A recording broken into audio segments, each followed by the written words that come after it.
मेरा नाम फ़हीम महबूब है। मैं केसीसी मेंबर हूँ और एक मल्टीनेशनल में as a manager finance and taxation काम कर रहा हूँ।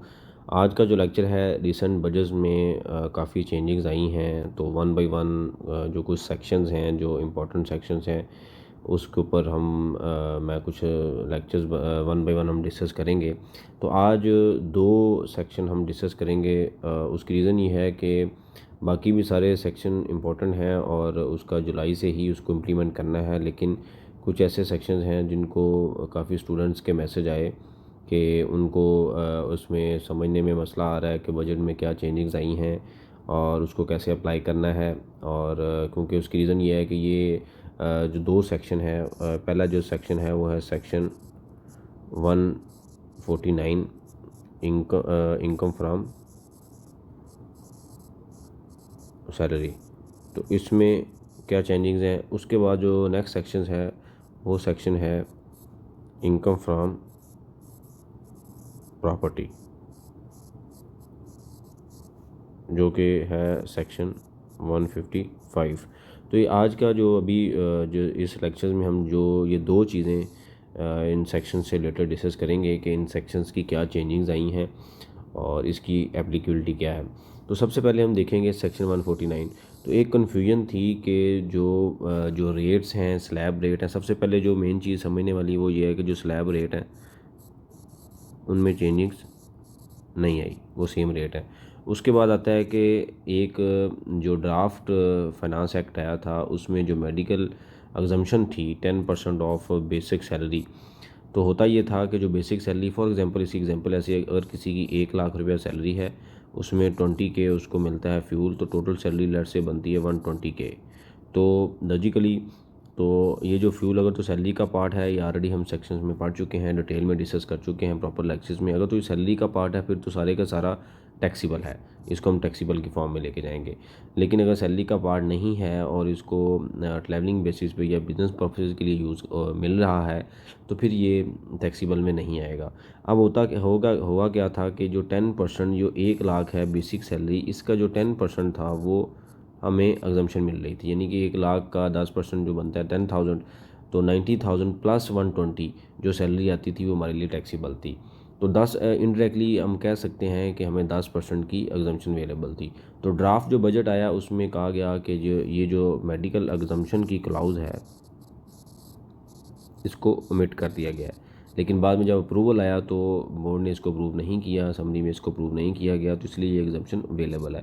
तो इसलिए दो चीज़ें सबसे इंपॉर्टेंट थी इस सेक्शन से रिलेटेड कि अगर आपने जुलाई के भी सैलरी वगैरह प्रोसेस करनी है या कोई भी इस तरह की चीज़ें जो अगर आप फेस कर रहे हैं और आपने करना है, तो एक चीज़ क्लियर कर लें कि जुलाई से जून तक यानी कि टैक्स ईयर 2020 के लिए जो रेट्स हैं वो सेम है, वो रेट में कोई चेंजेस नहीं आई। उसके बाद जो मेडिकल एग्जम्पशंस है उसके ऊपर भी जो ड्राफ्ट में उन्होंने कहा कि जिसको मिट कर दिया गया है, लेकिन एक्चुअल में वही है, सेम स्टैंडर्ड है, उसी को हमने उसी तरीके से फॉलो करना है। यानी कि 10% ऑफ बेसिक सैलरी हमें एग्जम्पशन अवेलेबल है। अब यहाँ पे हमने एक ट्रिक यूज़ की थी कि सम टाइम 1 लाख अगर फॉर एग्जांपल सैलरी है, उसमें 20K फ्यूल मिल रहा है और 10K लट से उसको इंसेंटिव मिल रहा है या कुछ और मिल रहा है, तो टोटल सैलरी बनती है 130। तो हमने क्या किया था कि वैसे तो वर्ड यूज़ हुआ है कि बेसिक का ऊपर 10% लेना है, तो हमने क्या किया था, हम 130 डिवाइडेड बाय 110 मल्टीप्लाई 10 किया। तो जो फिगर आई वो 1 लाख का 10% 10,000 बनता है। 130K का अगर ड्राइव का आप 10% लें तो वो तकरीबन फॉर एग्जाम्पल बनता है 13,000। तो ये जो फिगर आएगी ये बीच की कहीं फिगर आएगी। इसका मतलब ये हुआ कि अगर फॉर एग्जांपल किसी स्टेज पे कोई टैक्स ऑफिसर इसकी रिकन्सलेशन भी करता है, तो वो जो फिगर है वो ना तो 10,000 आएगी ना 13,000 आएगी, वो दरमियान में कोई फॉर एग्जांपल 12,500 आ जाएगी। तो ये थोड़ी सी इंडस्ट्री के अंदर प्रैक्टिस फॉलो की जाती है कि ग्रॉस सैलरी का 10% ले लिया जाता है, लेकिन बहरहाल रूल के मुताबिक जो हमने लेना है वो 10% ऑफ बेसिक सैलरी लेना है। लेकिन जो प्रैक्टिस फॉलो की जाती है, ये मैंने वो डिस्कस किया है कि प्रैक्टिस जो मार्केट में फ़ॉलो की जाती है वो ये वाली है कि इसको जो टोटल ग्रॉस सैलरी है उसका 10% ले लिया जाता है। अब आता है कि अगला जो नेक्स्ट पॉइंट है कि हमने जो सेक्शन 155 है उसकी हम डिस्कशन करते हैं।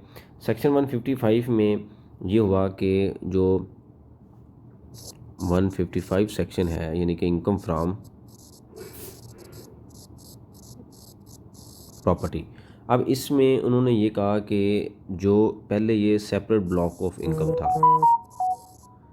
सेपरेट ब्लॉक ऑफ इनकम थी, यानी कि जैसे हमने 5 हेड ऑफ इनकम पढ़े, income from property, income from salary, income from other sources, income from capital gain CGT और इनकम फ्रॉम बिजनेस इनकम। तो अब इन्होंने क्या किया कि इसको मर्ज कर दिया गया है किसमें, नॉर्मल बिजनेस में ले आए, यानी कि जो AOP और इंडिविजुअल के रेट्स हैं वो ये अप्लाई होंगे। अब सवाल ये पैदा होता है कि अगर फॉर एग्जांपल यहाँ पे लैंडलॉर्ड है और इसने बिल्डिंग दी हुई है एक टैक्स पेयर, जो कि कोई भी कंपनी हो सकती है, कोई भी इंडिविजुअल हो सकता है, तो जब इसने रेट अप्लाई करने हैं तो इंडिविजुअल और AOP के जो रेट्स हैं वो डिफरेंट है, यानी कि जब लैंडलॉर्ड ने एट द एंड जाके अपनी रिटर्न फाइल करनी है तो उसके रेट वो डिफरेंट है, यानी कि वो रेट यूज़ होंगे बिजनेस इंडिविजुअल और इंडिविजुअल वाले जो रेट्स हैं। 4 लाख तक अगर प्रॉफिट है तो उसके ऊपर टैक्स नहीं है, इससे ऊपर होगा तो उसके ऊपर टैक्स है। तो क्या ये जो बंदा है, जब इसने रेंट पे करना है एज ए विदहोल्डिंग एजेंट, तो इसने कौन सा रेट अप्लाई करना है?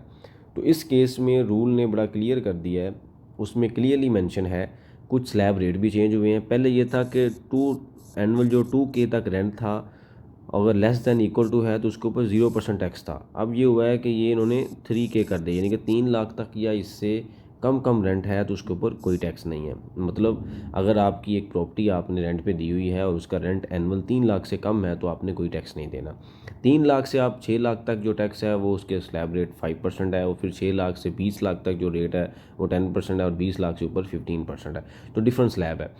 ये सेक्शन डिस्कस करने का मकसद सिर्फ ये है कि जब कंपनी ने, इंडिविजुअल ने या AOP ने, यानी कि आपने किसी को पेमेंट करनी है, आप किसी कंपनी में जॉब कर रहे हैं या आपका अपना बिजनेस है, आपने लैंडलॉर्ड को पेमेंट करनी है, तो आपने ये जो नॉर्मल बिजनेस इंडिविजुअल वाले स्लैब रेट है वो अप्लाई नहीं करने। आपने एज ए विदहोल्डिंग एजेंट जो रेट्स हैं अंडर सेक्शन 155 में अवेलेबल हैं उनको अप्लाई करना है। अब ये सवाल ये पैदा होता है कि भाई ये जो रेट जिसके ऊपर टैक्स डिडक्ट हो रहा है और वो रेट जिसके ऊपर लैंडलॉर्ड ने टैक्स पे करना है वो दोनों डिफरेंट है। तो इस केस में हो सकता है इसका टैक्स यहाँ पे ज़्यादा डिडक्ट हो जाए, एक्चुअल में कम हो। तो यहाँ पे कोई रूल ने या डिपार्टमेंट ने कोई चीज़ क्लियर नहीं की। ये फर्स्ट टाइम रूल आया है, इसको मर्ज कर दिया गया है नॉर्मल इनकम के साथ, सेपरेट ब्लॉक ऑफ इनकम नहीं है। अब इसके कॉन्सिक्वेंसेस क्या आएंगे या इसमें क्या क्या डिस्क्रिपेंसीज आ सकती हैं, वो जैसे ही इस साल में रूल इम्प्लीमेंट होगा, हो सकता है नेक्स्ट ईयर में रूल को रिवाइज़ कर दिया जाए। तो ये 2 कन्फ्यूजन थी जिसको हमने 1 बाई 1 हम सारे सेक्शन डिस्कस करेंगे। तो अभी 2 सेक्शन हमने डिस्कस किए हैं, 149 का और 155 का। तो 149 में कोई चेंजिंग नहीं है, जो मेडिकल अलाउंस की ओमिटेड की जो इन्फॉर्मेशन थी वो उन्होंने ड्रॉबैक ले ली है, उसको जैसे पहले रूल था उसी तरीके से फॉलो हो रहा है, यानी कि हमने 10% की जम्पशन ऑफ बेसिक सैलरी अवेलेबल है। उसके बाद हमने देखा कि सेक्शन 155 है, इसको सेपरेट ब्लॉक ऑफ इनकम से हटा के नॉर्मल इनकम में ले। सेपरेट ब्लॉक ऑफ इनकम क्या था कि अगर आपकी 2 तरह की इनकम है, बिजनेस इनकम भी है और प्रॉपर्टी भी है, तो बिजनेस के ऊपर सेपरेट रेट है और प्रॉपर्टी के ऊपर सेपरेट है। तो अब इन्होंने ये किया है कि इन दोनों को जमा करके एक ही रेट होगा, वो कौन से, जो बिजनेस के रेट हैं वो अप्लाई होंगे। अब सवाल ये पैदा होता है कि जो लैंडलॉर्ड को जिसने पेमेंट करनी है, किसी कंपनी ने, इंडिविजुअल ने, AOP ने, उसने रोड कौन सा अप्लाई करने हैं, बिजनेस वाले करने हैं या slab rate as a withholding agent वाले हैं। तो इसके ऊपर 155 के जो रेट्स हैं एज ए विदहोल्डिंग एजेंट, जिसमें 3 लाख तक, ये इससे कम जो रेंट है उसके ऊपर कोई टैक्स नहीं है, तो आपने ये स्लैब रेट अप्लाई करने हैं। अब एट द एंड जाके दोनों में डिफरेंस आ सकता है, लैंडलॉर्ड का एक्चुअल टैक्स डिफरेंट हो सकता है, जो डिडक्ट हुआ डिफरेंट हो सकता है। तो इसके ऊपर कोई फर्दर क्लैरिटी अभी तक नहीं है, हो सकता है इस रूल को इस साल इंप्लीमेंट किया जाए। अगर कोई इसमें मेजर चेंजेस आती हैं, कंप्लेन जाती हैं, तो नेक्स्ट ईयर में इस रूल को रिवाइज़ कर दिया जाए। अगला जो लेक्चर होगा उसमें मज़ीद हम 2 सेक्शन डिस्कस करेंगे। अगर आपने चैनल को लाइक नहीं किया तो लाइक करें, सब्सक्राइब करें, आगे शेयर भी करें। अगर आपने प्रॉपर क्लासेस लेनी है तो मेरा नंबर मेंशन है, वहाँ पे आप व्हाट्सएप या कॉल कर सकते हैं for further classes. Thank you very much.